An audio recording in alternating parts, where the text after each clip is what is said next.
Hello, welcome to the online learning platform of Sri Swaminarayan Institute of Technology, Gandhinagar. Myself, Professor Gaurang Patel, your instructor for the course Microwave Engineering.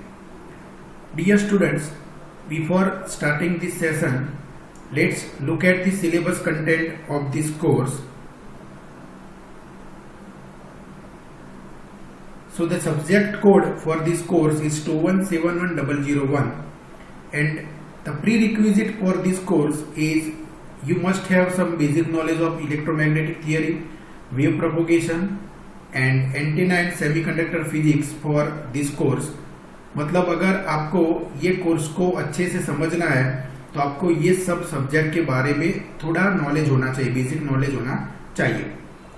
If you look at the teaching and examination scheme, then there are 4 lectures per week for this course and there is a one session of 2 hours per week for practical. Total credit of the course is 6 and if you look at the examination mark, then for theory there is a 70 marks end semester examination and there is a 30 marks internal examination, that is mid-sem examination. And if you look at the practical marks, then there is a 30 marks for external viva and 20 marks for internal examination. So if you make the total of these all modules, then it sum up to the 150 total marks. Now let's look at the syllabus content. So there are total 8 chapters in this course. First we will look at the history of introduction to microwaves. Then we will discuss about the microwave transmission. We will do the analysis of microwave transmission lines. Then we will look at about the microwave network analysis. Then passive and active microwave devices, microwave measurements and modern trends in microwave engineering. And we will conclude this course with some microwave systems like wireless communication system, radar system, radio meter system, satellite communication, remote sensing, microwave propagation and etc. So the reference book for this course are Microwave Devices and Circuits by Leo.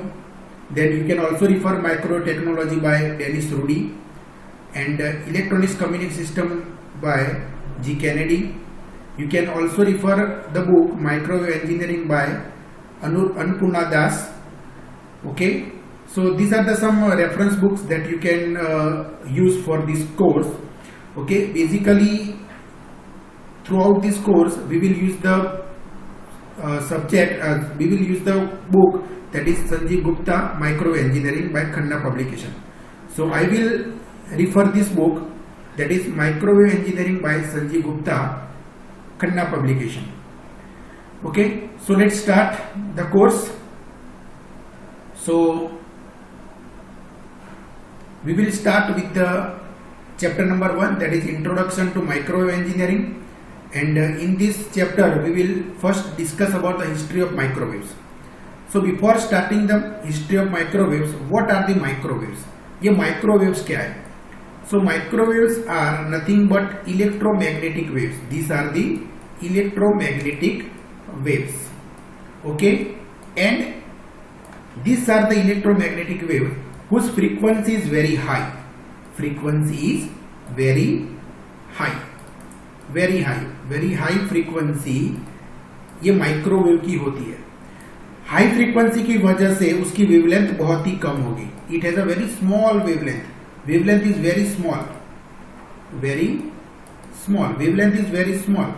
Okay, and because of the very small wavelength they are known as a microwaves. Micro मतलब very small wavelength waves. Okay, जो waves की wavelength बहुत ही छोटी होती है, बहुत ही कम होती है, उसको हम बोलते हैं माइक्रोवेव्स. तो आपको आई होप कि आपको ये पता होगा कि जो वेव की फ्रीक्वेंसी आई होती है उसकी वेवलेंथ बहुत ही कम होती है, according to the relation that is C is equal to lambda F. According to this relation, if the frequency is high, then wavelength is very low. Now if you look at about the history of microwaves, so in 8031 to 8079 Maxwell gave four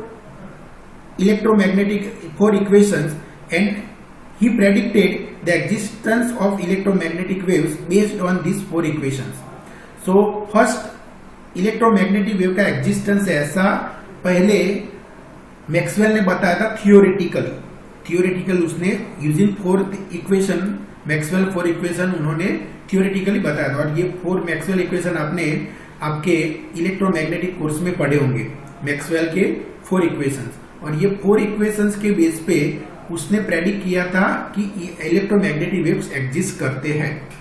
then during 1857 to 1937 Hertz experimentally confirm Maxwell's prediction, मतलब during this time Hertz generated electromagnetic waves practically, okay, Hertz generated electromagnetic waves practically during this period. Then during the period 1874 to 1937 Marconi transmitted the information using microwaves or at the microwave frequency. So Marconi was the first to transmit the information on microwave frequency or using the microwaves. Then during the World War II, मतलब 1945, radar was invented based on these applications, based on this invention. जो previous invention हुआ था उसके base पे during world war 2 मतलब 1944 radar was invented and they were used for military applications. After that people trying to investigate this how the devices could operate in this ultra high frequency और microwave bands. Then the conventional vacuum tubes were best suited to be used at the microwave frequency, and it had the several problems at this frequency. Then later semiconductor devices were invented to operate at the microwave frequency, and they were used in communication engineering. By the year of 1960, microwave communication replaced 40% of the telephone communication between the major city of the world, and in 1980s microwave devices found application in the consumer market with the TV receive only broadcast service to the home of the satellite TV transmission। मतलब जो TV transmission जो होता था वो 1980s में microwave frequency पे होता था। So it found the application in the consumer market. In the 1990s microwave oven become the common consumer product, okay, and it available at every home. So by the year of 1990s microwave become the very common consumer product, that is microwave oven, and microwave oven work with the microwaves, okay, and it operate at the frequency of 2.45 gigahertz. It operate at the frequency 2.45 gigahertz, okay. Then after that the microwave becomes very common in applications like medicine, surveying land, industry, quality control, radio astronomy, GPS, space shuttle, etc. Then nowadays you will find the many applications that work on the microwave frequency or use the microwaves, okay. So let's start with the basics of microwaves. So we are using the word waves, okay. So what are the waves? Waves क्या होता है? So in the physics, wave is nothing but it is the disturbance or oscillation that travel through matter or space and that carries the information or energy. तो wave क्या है? Wave is nothing but it is the disturbance और oscillation that travels through the matter or space, okay, and it also carry the energy. Now there are two types of waves. One is the mechanical waves. We are not dealing with the mechanical waves at this stage. We will only deal with the electromagnetic waves. So there are two types of waves: mechanical waves and electromagnetic waves. Mechanical waves is not our concern right now, so we will just focus on the electromagnetic waves. Now what are the examples of electromagnetic waves? Electromagnetic waves के example क्या क्या है? तो radio waves, that is used for radio communication, AM waves, FM radio, उसमें जो waves use होते हैं उसको radio waves बोलते हैं. Then microwaves are electromagnetic waves. Microwave भी electromagnetic waves है. Infrared radiation, that is also electromagnetic waves. Visible light, okay, that is also electromagnetic waves, and ultraviolet radiations are also electromagnetic waves. So these are the some example of the electromagnetic waves. We have to concern about the only microwaves, which are the high frequency electromagnetic waves. Now what are microwaves?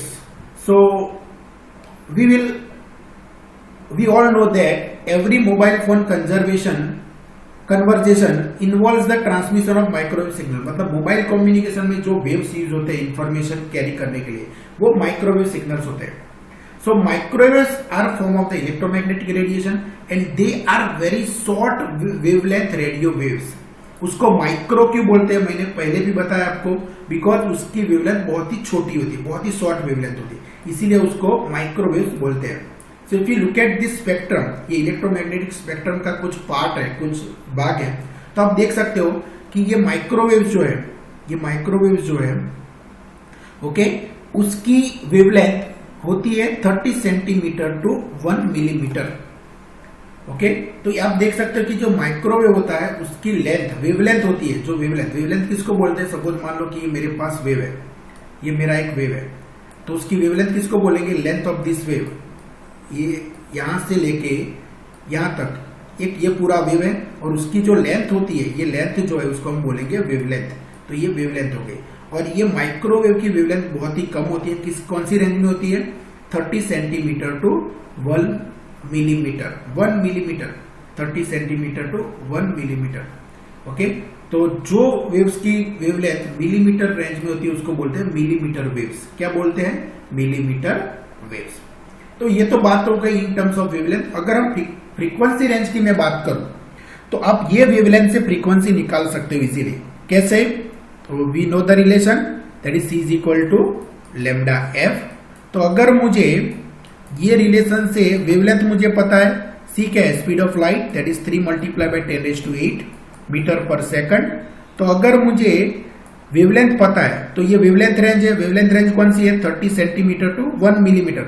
तो ये wavelength range से अगर मुझे microwave की frequency range निकालनी है तो ये रिलेशन से मैं निकाल सकता हूं. कैसे, F is equal to C divided by lambda.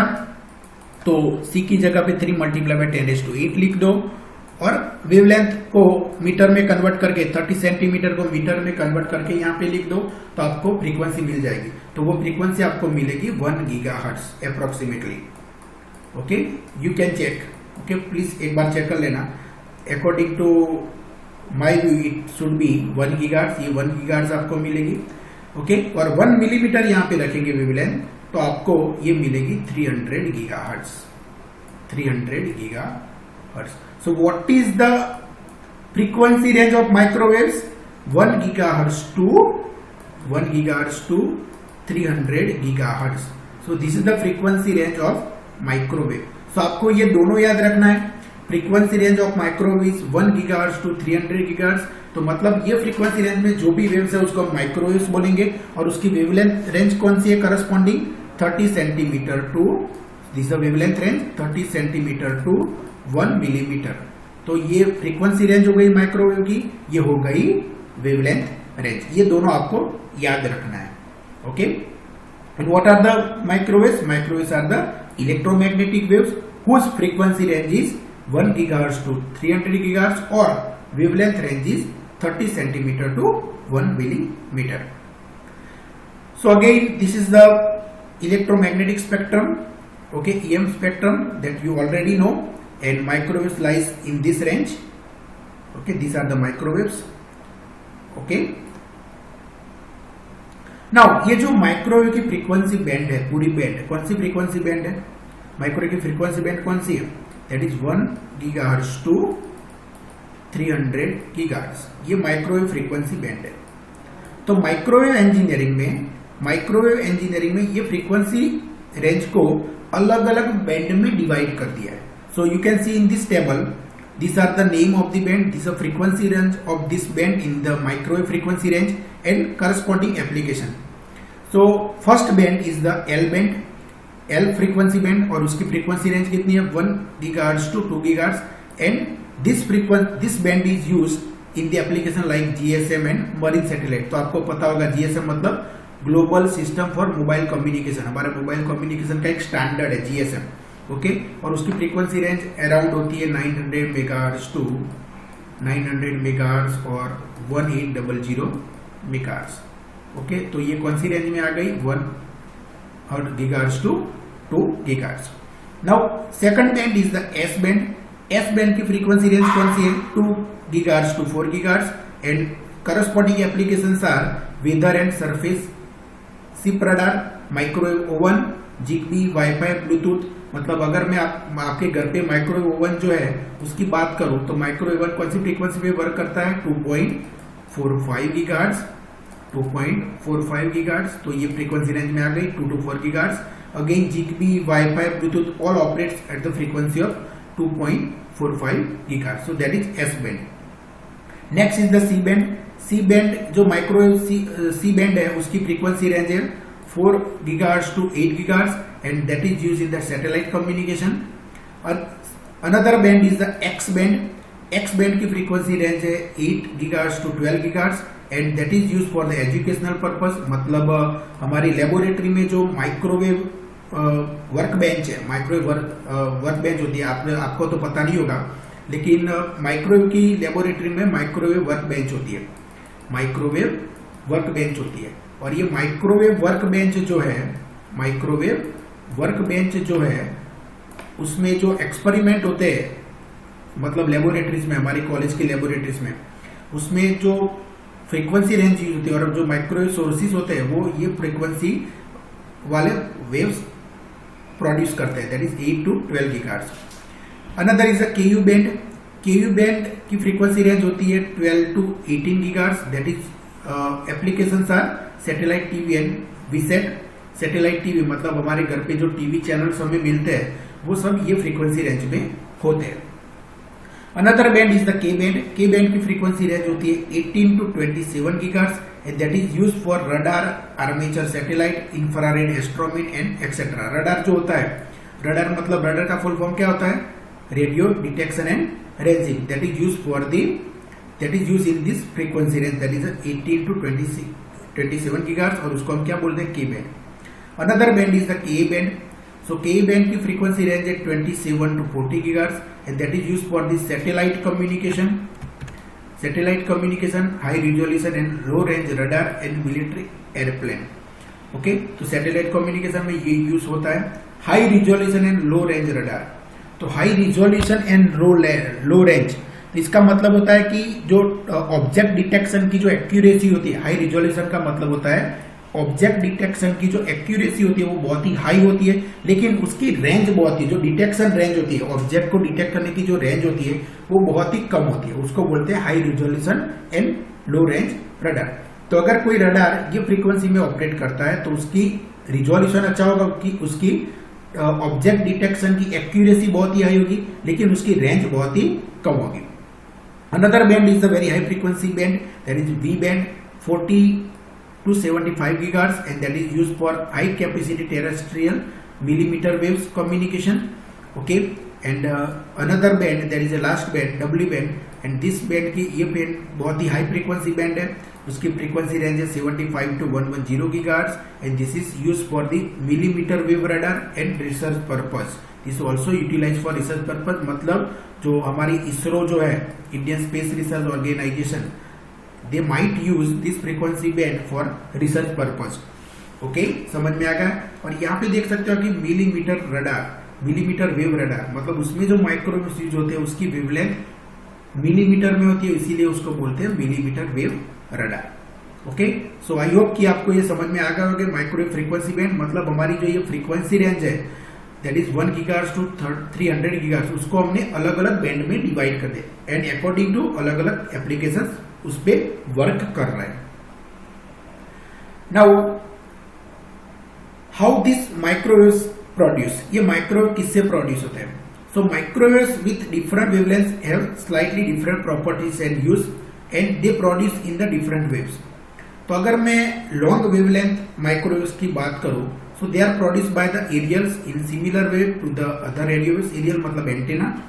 Okay, and this types of wave microwaves are used for communication. Communication में जो माइक्रोवेव्स यूज होते हैं उसको वो बेसिकली लॉन्ग वेवलेंथ वाले माइक्रोवेव्स होते हैं। ओके, मतलब जिसकी फ्रीक्वेंसी थोड़ी कम होती है। Okay, and they are produced by aerials और antennas. Okay, short wavelength microwaves are produce using device called magnetron. Okay, मतलब अगर आपको वेरी हाई फ्रीक्वेंसी माइक्रोवेव्स चाहिए तो वो सब प्रोड्यूस होते हैं कुछ स्पेसिफाइड माइक्रोवेव सोर्स से, उसको हम बोलते हैं magnetron. Magnetron is the one of the microwave source, it is the microwave source. Okay, and this microwave source like magnetron microwave source का एग्जांपल है, and it produce the microwaves of very high frequency like in the range of 2.45 gigahertz, and they are used in the microwave ovens and radar equipment. तो microwaves अगर आपको very high frequency वाले microwaves चाहिए then they are using the specified device called magnetron, और अगर आपको थोड़े low frequency वाले माइक्रोवेव्स प्रोड्यूस करना है then they can be produce by aerials. Now, how microwaves are used? So, as we know, microwaves are used in the microwave oven for heating the food. Okay, so this is one of the application. They are also used in the communication systems. Okay, to send the information. Okay, to the satellites and receive the information from the satellites. They are also used to carry the signal for mobile phones, wireless computer networks, and personal digital assistants. One of the main applications of microwave, that is a radar, radio detection and ranging. So radar equipment bounces microwave off from the moving object to detect them. मतलब radar में basically क्या होता है, we are sending the microwave signals towards the object. So object, whenever the microwaves incident on that object, they will be reflected back. Okay, so a reflected signal will be received. Okay, and using this concept according मतलब ऐसे वो micro moving object को detect करने में microwaves use होते हैं. They are also use in the astronomy. Okay, so large microwave receivers called radio telescopes study microwaves emitted from the space. Okay, मतलब जो सन एंड स्टार जो microwaves emit करते हैं, ओके, वो उसका स्टडी करके एस्ट्रोनॉमी में वो हम कुछ डेवलपमेंट कर सकते हैं. Okay, so these are some general applications of microwave where the microwaves are used. Okay, now what are the properties of microwaves? ये microwaves हमने जो पढ़ा, okay, इसकी property क्या क्या है? So basically microwaves are electromagnetic radiation और electromagnetic waves, और उसकी wavelength बहुत ही छोटी होती है, they are very short wavelength waves. Second property, microwaves can reflect by conducting surface like optical wave. जैसे optical wave conducting surface से reflect होते हैं वैसे microwave भी reflected होते हैं. Third, microwave current flows through the outer layer of the conductors. मतलब ये मेरा कंडक्टर है और अगर मैं ये कंडक्टर से माइक्रोवेव सेंड करूंगा then microwave frequencies are very high frequency, वो हाई फ्रीक्वेंसी है, और because of the high frequency the current will flow through the outer layer of the conductor according to skin effect. According to skin effect, ये skin effect आपको पता होगा, आपने already electronics and communication course में पढ़ा है. What is the skin effect? At the high frequency most of the current flows through the outer surface of the conductor and that is known as a skin effect, and this happens at the high frequency. Fourth property, microwaves are easily attenuated. So microwaves जब free space में travel करते हैं तो ये easily attenuate हो जाते हैं. Okay, मतलब मान लो कि रेनी सीजन है और रेनी सीजन में माइक्रोवेव का एटेन्यूएशन ज्यादा होगा because of the rain drops. Okay, and because of that you can find some service down during the monsoon season. मतलब आप मान लो कि फॉर एग्जांपल आप टीवी घर पे देख रहे हो तो जो घर पे जो टीवी ट्रांसमिशन होता है वो माइक्रोवेव फ्रीक्वेंसी में होता है. Okay, direct to home service DTH. और ड्यूरिंग द मॉनसून सीजन आप फ्रिक्वेंटली फाइंड करेंगे जब बारिश होती है तो वो सर्विस डाउन हो जाती है because the microwaves are easily attenuated by the rain drops. And fifth property, the microwaves are not reflected by ionosphere. मतलब जो हमारे एटमोस्फियर में जो आइनोस्फीयर लेयर है उससे माइक्रोवेव्स रिफ्लेक्ट नहीं होते. इसी वजह से they are find applications in the astronomy. इसीलिए वो एस्ट्रोनॉमी में माइक्रोवेव सिग्नल यूज होते हैं. Okay, microwave signals are use in the astronomy. मतलब जो सन एंड स्टार से जो माइक्रोवेव रेडिएशन आता है और वो माइक्रोवेव रेडिएशन अगर आइनोस्फीयर से रिफ्लेक्ट नहीं होगा तो वो हम यहाँ तक पहुंच सकता है और लोग उसमें एस्ट्रोनॉमी में मतलब कुछ डेवलपमेंट कर सकते हैं। Now what are the advantages and limitations of microwaves और advantages and disadvantages of microwave engineering. तो पहले हम एडवांटेजेस के बारे में डिस्कस करेंगे, फिर हम बाद में लिमिटेशंस और डिसएडवांटेजेस के बारे में डिस्कस करेंगे। So first advantage of microwave is microwaves have very large bandwidth. So very large bandwidth availability, that is the one of the most important advantage of microwave, and because of the very large bandwidth we can carry huge information by microwaves. So as the frequency is increased, okay, so compared to the another low frequency band, for example medium wave band, short wave band and UHF band, the microwave की frequency range बहुत ही high होती है, मतलब microwave की bandwidth बहुत ही high होती है। Okay, so microwave has very large bandwidth and because of that we can send the information, more information using the microwaves. Second property, that is a improved directive properties. Okay, second advantage, that is a improved directive properties, and because of the improved directive property they can be focused in specified direction. Now what is this improved directive properties? So as the frequencies increase, okay, as the frequencies increase, the directivity is increased and beam width is the decrease. Okay, so as we know the beam width of the radiation, जो antenna से जो radiation होता है उसकी जो beam width होती है उसको हम थीटा से डिनोट करें। So beam width is given as lambda divided by D. Beam width is given as lambda divided by D. तो अगर फ्रीक्वेंसी बहुत ही हाई होगी और माइक्रोवेव की फ्रीक्वेंसी बहुत ही हाई होती है, तो फ्रीक्वेंसी हाई होगी तो वेवलेंथ क्या होगी, बहुत ही कम होगी, और वेवलेंथ कम होगी तो जो रेडिएशन हो रहा है एंटेना से उसकी बीम विड्थ भी बहुत ही कम होगी। According to this theta is equal to lambda divided by D. अगर लैम्बडा कम होगा तो थीटा भी बहुत ही कम होगा। So beam width is very low for the microwave radiation. Okay, समझ में आ गया? ओके, और इसका एडवांटेज क्या है? इसका एडवांटेज क्या होगा? अगर बीम विड्थ कम होगी तो डायरेक्टिविटी ज्यादा होगी। Okay, our beam is very focused. जो बीम जो रेडिएट होगा वो very focus, it is focus in the particular direction. वो पूरा मतलब रेडिएशन पूरे एरिया में फैल नहीं जाएगा, वो पर्टिकुलर डायरेक्शन में वो फोकस रहेगा radiation. Okay, so because of the high frequency we can have the improve directive properties because of the low beam width of the radiation.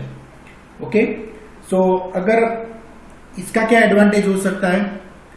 Okay, तो अगर हमें सपोज मान लो कि लो फ्रीक्वेंसी बैंड है, suppose हम लो फ्रीक्वेंसी बैंड पे काम कर रहे हैं, लो फ्रीक्वेंसी पे काम कर रहे हैं, लेट से मान लो कि रेडियो फ्रीक्वेंसी रेंज में हम काम कर रहे हैं, लो फ्रीक्वेंसी। तो लो फ्रीक्वेंसी रेंज में अगर मुझे शार्प बीम चाहिए, ओके, मतलब बीम विड्थ बहुत ही कम चाहिए, तो क्या करना पड़ेगा? अगर मुझे लो फ्रीक्वेंसी पे बीम विड्थ बहुत ही कम चाहिए तो लो फ्रीक्वेंसी पे लैम्बडा तो ज्यादा होगा। अगर लैम्बडा ज्यादा होगा तो अगर मुझे in spite of this large wavelength, low frequency पे वेवलेंथ ज्यादा होगी। हम कौन सी फ्रीक्वेंसी पे बात कर रहे हैं? Radio wave. तो रेडियो वेव की फ्रीक्वेंसी कम होती है कंपेयर टू माइक्रोवेव। तो अगर मैं रेडियो वेव पे अगर मुझे रेडिएशन की बीम विड्थ बहुत ही कम चाहिए तो क्या करना पड़ेगा? रेडियो वेव की फ्रीक्वेंसी कम होती है मतलब वेवलेंथ कम होगी। अगर वेवलेंथ कम है फिर भी हमें बीम विड्थ ज्यादा चाहिए, सॉरी बीम विड्थ छोटी चाहिए, वेवलेंथ ज्यादा है, सॉरी वेवलेंथ ज्यादा है, फ्रीक्वेंसी कम है और वेवलेंथ ज्यादा है, तो बीम विड्थ अगर मुझे ज्यादा चाहिए तो क्या करना पड़ेगा? ये डायमीटर जो है उसको क्या करना पड़ेगा? ज्यादा करना पड़ेगा। अगर डायमीटर ज्यादा करूंगा तो ज्यादा वेवलेंथ पे भी मुझे कम बीम विड्थ मिलेगी। तो इसका मतलब ये हुआ कि अगर लो फ्रीक्वेंसी पे अगर आपको फोकस बीम चाहिए, मतलब बीम विड्थ कम चाहिए रेडिएशन की, तो एंटेना जो है उसका डायमीटर आपको ज्यादा रखना पड़ेगा। तो और हाई फ्रीक्वेंसी पे क्या होगा? हाई फ्रीक्वेंसी पे क्या होगा? अगर हाई फ्रीक्वेंसी हाई है तो वेवलेंथ कम है, और वेवलेंथ कम है तो बीम विड्थ स्मॉल डायमीटर पे भी हमें बीम विड्थ कम मिलेगी। अगर हम डायमीटर एंटेना का कम रखेंगे और वेवलेंथ अगर कम होगी तो हमें क्या मिलेगी? बीम विड्थ भी कम मिलेगी। So at low frequency band the diameter of the antenna becomes very large for achieving the certain beam width, where at microwave frequency antenna size of several wavelength lead to the smaller beam widths, and we are getting the extremely focused और directed beam. समझ में आ गया? ये example समझ में आ गया? Okay. Another advantage of microwave is the fading effect and reliability.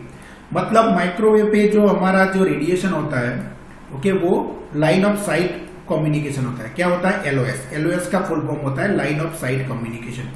LOS का फुल फॉर्म क्या है? Line of site communication. Line of site communication. Okay, so line of site communication का मतलब ये ट्रांसमीटर है आपका और ये यहाँ पे रिसीवर है। तो ट्रांसमीटर एंड रिसीवर के बीच में एक स्ट्रेट लाइन में कम्युनिकेशन होगा। मतलब आपका जो वेव्स है वो पूरे ऐसे पूरे एरिया में स्प्रेड नहीं हो जाएगा, रेडिएशन पूरे एरिया में स्प्रेड नहीं हो जाएगा, लेकिन एक पर्टिकुलर लाइन में वो रिसीवर एंड ट्रांसमीटर के बीच में कम्युनिकेशन होगा। उसको हम बोलते हैं लाइन ऑफ साइट। एक ही स्ट्रेट लाइन में कम्युनिकेशन जो होता है ट्रांसमीटर रिसीवर के बीच में, उसको हम बोलते हैं line of site. And line of site की वजह से फीडिंग इफेक्ट कम होती है, फीडिंग इफेक्ट बहुत ही कम होती है एंड हमें रिलायबिलिटी अच्छी मिलती है। What is the fading effect? Fading effect क्या होता है? So fading effect is generally distortion to the signal. Fading effect क्या है? Distortion of the signal. It is the distortion of the signal and this occur due to the multipath propagation. And this occur due to the multipath propagation. ये multipath propagation ये सब आप आपके wireless communication में पढ़ेंगे। तो मल्टीपाथ propagation की वजह से ये फीडिंग इफेक्ट होता है, that is leads to the distortion of the signal. Okay, मतलब क्या हुआ कि ट्रांसमीटर से जो सिग्नल निकलता है अगर वो अलग अलग बहुत सारे पाथ में ट्रैवल करता है, सपोज मान लो कि ये ट्रांसमीटर है और यहाँ पे रिसीवर है, और जो यहाँ से जो रेडिएशन होगा, जो सिग्नल निकलेगा ट्रांसमीटर से, और वो अलग अलग पाथ से ट्रैवल करता है, मल्टीपाथ में ट्रैवल करता है, और मल्टीपाथ से वो रिसीवर तक अगर पहुंचता है, लेट से मान लो कि ऐसे रिसीवर तक बहुत अलग अलग पाथ से इंफॉर्मेशन रिसीवर तक पहुंचती है। And this multipath environment leads to the fading effect. मतलब डिस्टॉर्शन सिग्नल का, इंफॉर्मेशन का डिस्टॉर्शन होता है। Where in case of microwave क्या होता है? एलओएस है, लाइन ऑफ साइट, मतलब information is travelling single path. Multipath environment है ही नहीं वहां पे। अगर मल्टीपाथ एनवायरमेंट नहीं है तो फीडिंग इफेक्ट नहीं होगा, डिस्टॉर्शन नहीं होगा। समझ में आ गया? Okay, so this the greatest advantage of the micro, that is the fading effect is not there और very low. Fourth advantage, transmitter receiver power requirements are pretty low at the microwave frequency. मतलब transmitter receiver power requirement जो है वो बहुत ही कम है microwave frequency पे। Another advantage of microwave is that microwave band ranging from 300 megahertz to 10 gigahertz are capable of freely propagating through ionosphere, through the atmosphere. मतलब ये जो रेंज में जो फ्रीक्वेंसी है, ये फ्रीक्वेंसी सिग्नल फ्री स्पेस में और through the atmosphere easily propagate, freely propagate हो जाता है। मतलब आइनोस्फीयर वो सब है, एटमॉस्फेयर के लेयर, वहां से वो रिफ्लेक्ट नहीं होते हैं, वो फ्रीली प्रोपोगेट होते हैं। और इसकी वजह से अगर जो माइक्रोवेव्स है, सन एंड स्टार से जो माइक्रोवेव्स आ रहा है, और ये माइक्रोवेव्स ये फ्रीक्वेंसी रेंज में होंगे, और ये माइक्रोवेव्स ये फ्रीली एटमॉस्फेयर से प्रोपोगेट होंगे, then they will help us in astronomical research of the space in study of the micro radiation from the sun and star। तो ये एडवांटेज की वजह से एस्ट्रोनॉमिकल रिसर्च पॉसिबल है। एस्ट्रोनॉमिकल रिसर्च क्यों possible है? बिकॉज माइक्रोवेव ये frequency में, जो फ्रीक्वेंसी रेंज में जो माइक्रोवेव्स होते हैं, जो सन एंड स्टार से आ रहा है, वो इजीली एटमॉस्फेयर से प्रोपोगेट कर रहा है, उसका रिफ्लेक्शन आइनोस्फीयर से नहीं होता है। और इसकी वजह से हम यहाँ पे अर्थ पे एस्ट्रोनॉमिकल रिसर्च कर सकते हैं। अगर वो रिफ्लेक्ट होते तो सन एंड स्टार से जो माइक्रो रिफ्लेक्ट करते तो वो हमारे अर्थ पे पहुंचते नहीं, और पहुंचते नहीं तो हम एस्ट्रोनॉमिकल रिसर्च नहीं कर पाते।